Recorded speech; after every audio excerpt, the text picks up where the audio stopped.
Nos últimos dias chegou muita gente aqui nova no canal. Muito bem-vindos aí, novos registradores. Muito obrigado aí, o Galego que fez a recomendação do canal, recomendação muito enfática. Muito bom o vídeo dele, inclusive. Confiram lá, vai estar aqui. E eu abri lá no Instagram uma caixinha de perguntas para vocês que chegaram poder tirar algumas dessas dúvidas, tirarem ou perguntarem o que mais vocês quiserem e os fiéis mais antigos também. Nunca fiz isso. Espero que vocês curtam. Digam aí nos comentários já. E deixem mais perguntas aí já nos comentários. Que se esse formato der certo, quiçá já não gravo mais, né? E bem, para quem caiu aqui de paraquedas, eu sou o Wayne, dev de desempenho e produzo conteúdo de baixo nível aqui nas redes. E hoje é um dia de responder as perguntas dos nossos queridos registradores, que são os seguidores aqui, são as pessoas de baixo nível, né? O que tem de mais baixo nível que um registrador?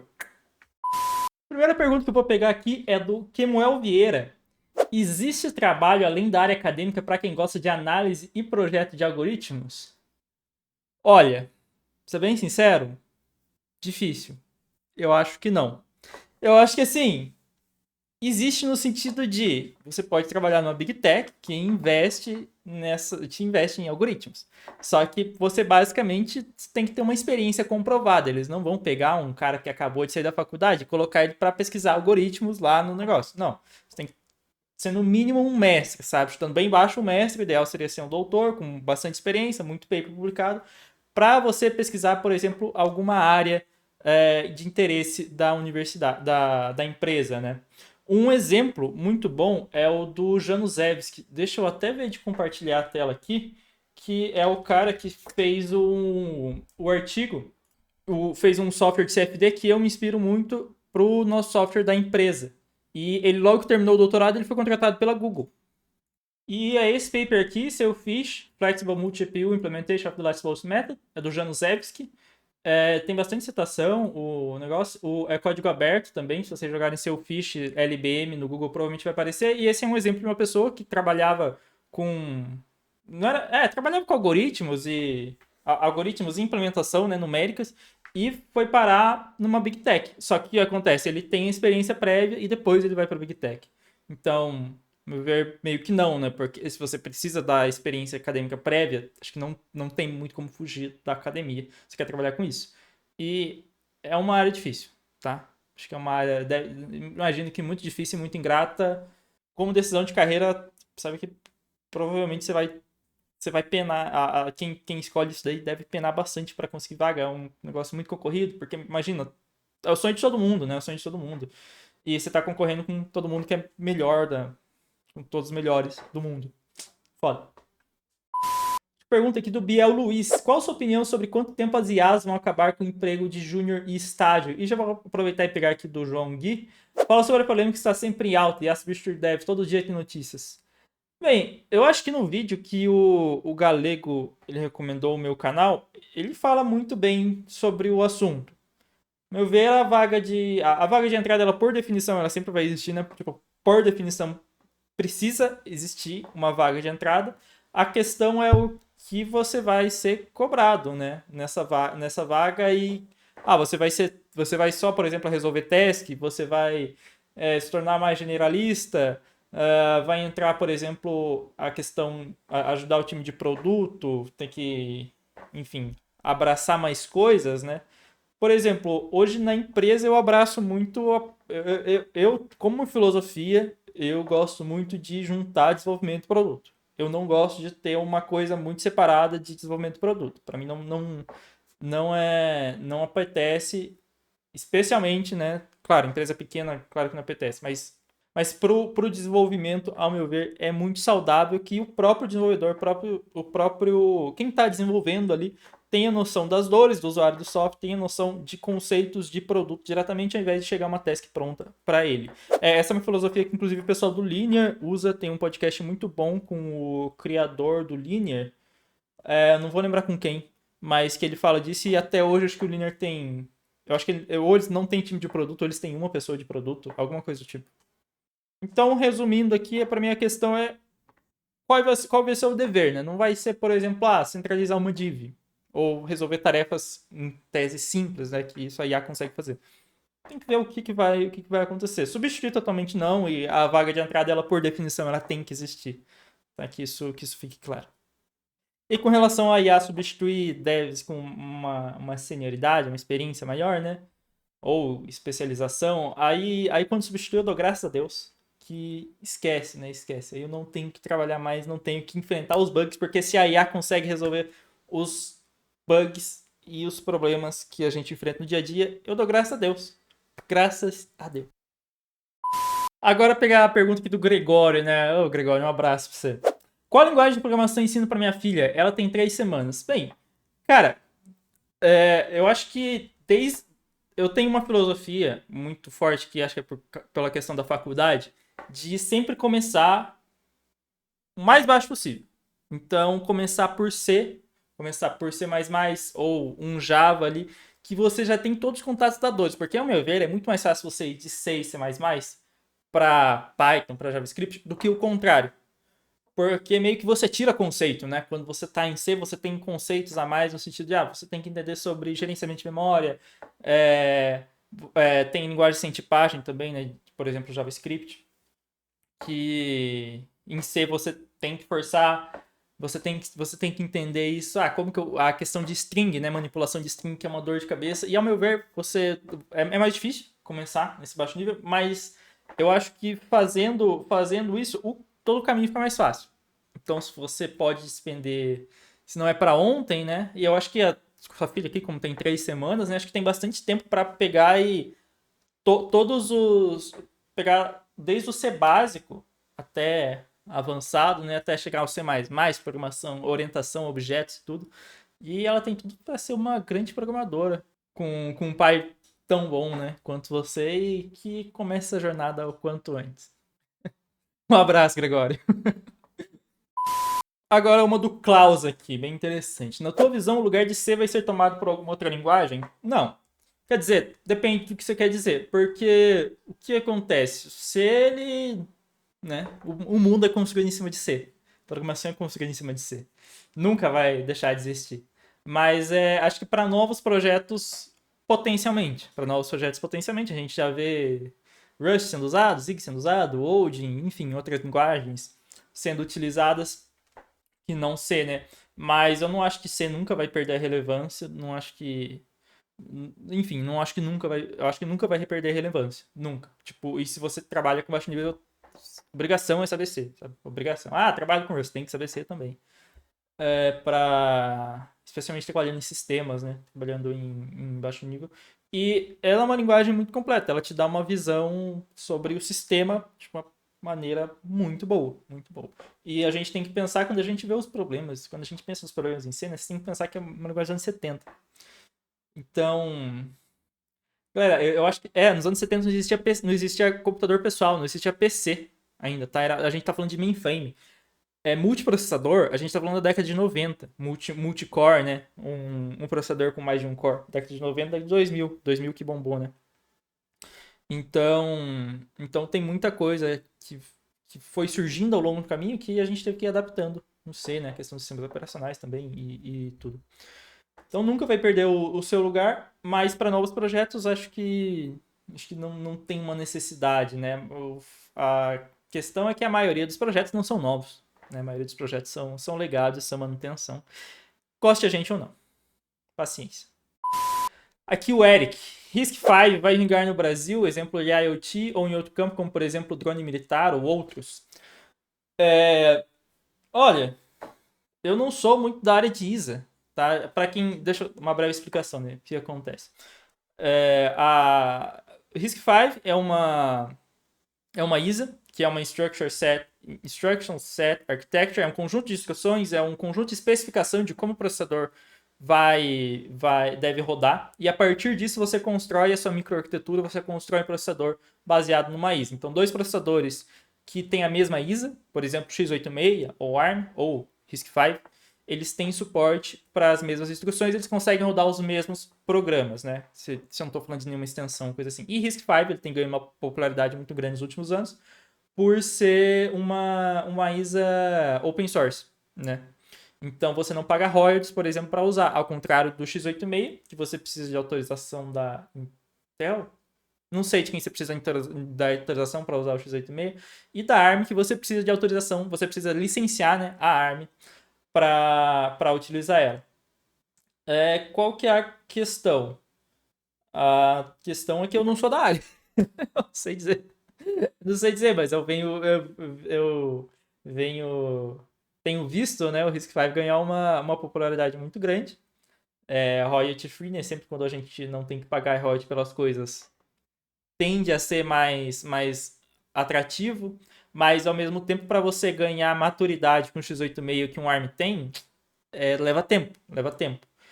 E, por exemplo, né, o ARM, um dos principais pontos de venda, eu acho que hoje ainda, mas principalmente lá atrás, era toda a suíte de testes e suíte de validação que a ARM provia para a ISA. Porque, galera, acreditem ou não, fazer um processador não é fácil. Se o teu programa tem bug, vocês não imaginam quanto de bug surge no processador. Vocês não imaginam o tanto de teste que tem que fazer para um processador. E sistematizar isso. E a ARM, né, ela provia toda essa camada, provê ainda, né, toda essa camada de suporte para as empresas que são licenciadas.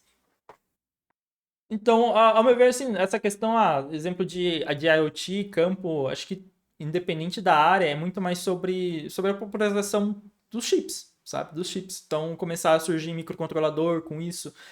Tá. Desculpa. Eu tô falando de embarcados aqui. Eu acho que para PC vai demorar bastante. High-end, né? Vai demorar bastante. Mas para low-end, então, embarcados e processadores mais baratinhos, acho que tende a ganhar popularidade. Vamos ver o que vai dar, né? Um abraço pessoal do grupo aí do RISC-V Brasil. Vocês são foda. A pergunta aqui do Lipe Domiciano. Como conseguir investimento para começar uma startup? Bem, eu não sei dizer porque eu não consegui investimento, né? A Aerosync, que é a empresa que eu cofundei, que eu hoje sou diretor executivo, né? Não. A gente sempre foi bootstrap. A gente sempre foi por meio enfim, a gente levantar os fundos, né, para a manutenção da empresa. E a gente conseguiu isso por meio de consultorias. E acho que todo mundo que você for conversar, tipo assim, eu quero ter uma software house, quero fazer um produto, quero fazer alguma coisa, sempre um jeito mais fácil de você conseguir o dinheiro que você precisa para você se fundar e para você ter pelo menos uma receita é por meio de consultoria e serviço. Você prestar serviço é mais fácil de vender. Não escala. Beleza, mas você precisa do dinheiro, né? Dito isso, você precisa do dinheiro. Não escala, mas é mais fácil de vender, é mais fácil de fazer também. Porque hoje vão muito tempo de desenvolvimento para a gente transformar a nossa consultoria num produto. Quando eu digo muito tempo, é anos, tá? Porque não é só a questão técnica, é questão de mercado também, enfim, N questões. Não vou entrar em tantos detalhes. Mas o que eu recomendo para a questão de startup é você tentar ser o bootstrap o máximo possível e diminuir risco tecnológico, se tiver, evitar a questão de cair na mão de investidor muito cedo. Leiam bastante também, leiam bastante. Bibliografia de startup tá cheia aí. Acho que o Clean Startup é o introdutório que eu consigo recomendar agora de cabeça, mas tem bastante livro sobre o assunto, sobre os processos que você faz, né? A questão de descoberta do problema, o processo de MVP, enfim, assim por diante. Processo de escalonamento também. Escalonamento? Não, esqueci o nome. Mas de crescer, de injetar dinheiro e crescer, esqueci o nome. E por fim, boa sorte. Muito boa sorte, que não é muito fácil, não é muito tranquilo, tá? Pelo menos foi pra mim, mas tamo aí ainda. Agora a pergunta do Victor aqui, do Victor Andrade. Um abraço, Victor. Também membro da nossa maçonaria aí. Quanto no supino? Pô, galera, falar pra vocês que eu não faço ACAD, não faço academia. E o que eu gosto de fazer? Hoje eu jogo tênis e eu também corro às vezes. Os dias que eu não jogo, eu geralmente vou lá e corro. E eu costumo fazer exercício tipo de calistenia, sabe? Não sei se o nome é calistenia, mas enfim, eu não pego peso. É só com o peso do corpo e então eu chuto que é calistenia o nome. E eu acho bem melhor que academia. Eu não, em experiência com academia, eu já me machuquei. E sei lá, pra mim é muito melhor. Vou numa praça ou em casa ou em qualquer lugar, eu só pego e faço os exercícios, sabe? não curto muito academia. Então eu não sei quando eu pego um supino. O supino o supino eu acho que é do bíceps, né? Se for do bíceps, eu provavelmente pego muito pouco. Pegarei muito pouco porque o meu bíceps é fraco pra cacete. Tá? Fraco pra cacete. Mas se for pra jogar tênis e caminhar, barra, correr pouco, corro pouco, não corro. Não consigo sequer correr 2 km sem parar, tá? Sequer 1 km sem parar. Então, só chamar aí. Só chamar, pessoal. Não sei meu pace também, tá? Não sei meu pace. Aqui o Dutchman. Qual é a média salarial? Qual é a média salarial para quem trabalha com programação de baixo nível? É melhor? Eu não sei a média, mas eu acho que não é melhor não. Eu acho que você tá procurando dinheiro, vai pra outra área. Eu já falei isso em algumas outras vezes, mas acho que baixo nível não é lugar pra buscar muito dinheiro não. Só você pensar em quantas pessoas estão mantendo essas bibliotecas aí open source que a gente usa e ganha muito menos do que um programador médio, enfim, uma big tech ou uma empresa pequena, média, né, web. Não acho que é o lugar de dinheiro, não acho que é muito alta a base, não. É isso. Pra dinheiro, não acho que. Não recomendaria, não. Não recomendaria. Aqui do Zênia, pergunta do Gustavo Zênia. Um abraço, Zênia. Sou full stack, mas estou considerando trocar para a área de mercado. O que você acha? Nessa linha também, eu acho arriscado. Eu acho que eu vou fazer um vídeo só falando disso, tá? Mais profundamente com o pessoal lá na comunidade do Discord. Inclusive, entre aí no canal do Discord, na comunidade do Desempenho. Tava contando um pouco da experiência dele lá. Eu acho que você tem uma recomendação e você vai receber um salário próximo, ok. Mas largar a web para embarcados na louca, acho que não, né? Acho que nem é isso que você tá buscando. O que eu diria é buscar a recomendação, buscar quem tem colega. Eu sei aqui em Curitiba tem o marido de uma amiga que trabalhava numa empresa de embarcados, ele era engenheiro eletrônico, mas trabalhava com programação em embarcados. A gente acha bastante coisa de automação, bastante coisa de PLC. Ai, não lembro. Mas, enfim, em geral vai ser automação, em geral vai ser os sisteminhas de.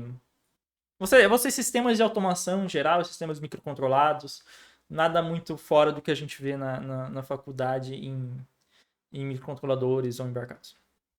Só que é uma área que tem menos vaga, é uma área que as empresas em geral são menores também, tipo, não tem tanta empresa high-tech quanto como a gente acha em web, por exemplo, eu não vou achar um Nubank ou um Ebanks, né, em embarcados, aqui no Brasil, pelo menos, fora do Brasil, bem possivelmente eu acho, tá? Bem possivelmente eu acho. Mas aqui no Brasil é foda, tem um vídeo falando sobre isso também, acho que eu falo da questão, né, de vagas de baixo nível, porque, que ao meu ver, é difícil achar aqui no Brasil.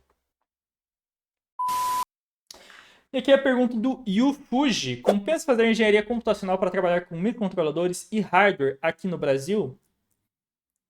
Uma primeira visão é que eu acredito muito no potencial nosso, no potencial da pessoa. Então, se você quer trabalhar numa área, eu acho que se você se dedicar e seguir uma estratégia boa, é claro, para entrar na área, muito possivelmente você consiga. Então, acho que dá para fazer isso, né? A área de microcontroladores e hardware aqui no Brasil, igual eu comentei, em geral é low-end, não é tão alta tecnologia quanto é fora.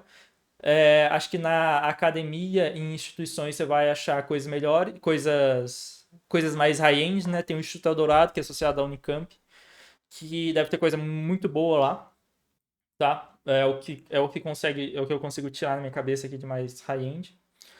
Mas tem uma questão aqui que eu queria comentar, que é essa questão de fazer engenharia de computação para trabalhar com microcontroladores hardware.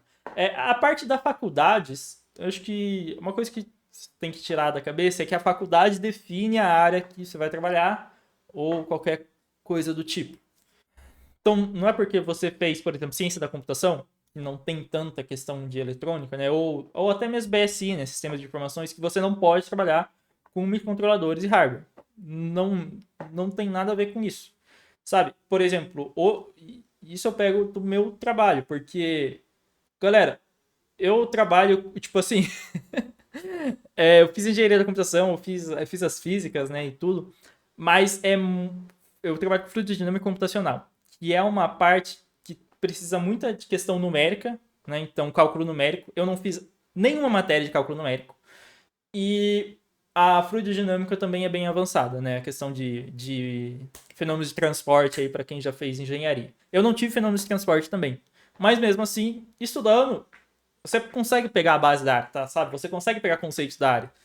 E eu não acho que você precisa necessariamente fazer essa faculdade para escolher. Você pode fazer BSI, pode fazer o que está no seu alcance, ou ciência da computação, para trabalhar com. E trabalhar eventualmente em uma outra área que você não viu na faculdade, correlata, né? Ou fiz engenharia eletrônica e quero trabalhar com programação. Normal. O pessoal ali da empresa, todo mundo engenheiro mecânico e todo mundo programa, sabe? Então, tentar fazer com que a faculdade defina menos o seu ramo de trabalho, eu acho que é uma coisa que é saudável para todo mundo. E pensar na nossa capacidade, né, de se readaptar e de aprender coisas, porque você fez uma faculdade, você aprende outra área, sabe? Você aprende outra área. Não é, fiz engenharia da computação, quero aprender química, agora eu vou fazer química. Porra, aprende por conta, você já fez uma faculdade, por que vai fazer outra? Por que vai fazer outra? Estuda por conta. Já sabe pegar as matérias. Tem um vídeo passado também que, enfim, você pode aplicar para aprender também e seguir o curso de uma faculdade. E por último aqui o Everson Moraes.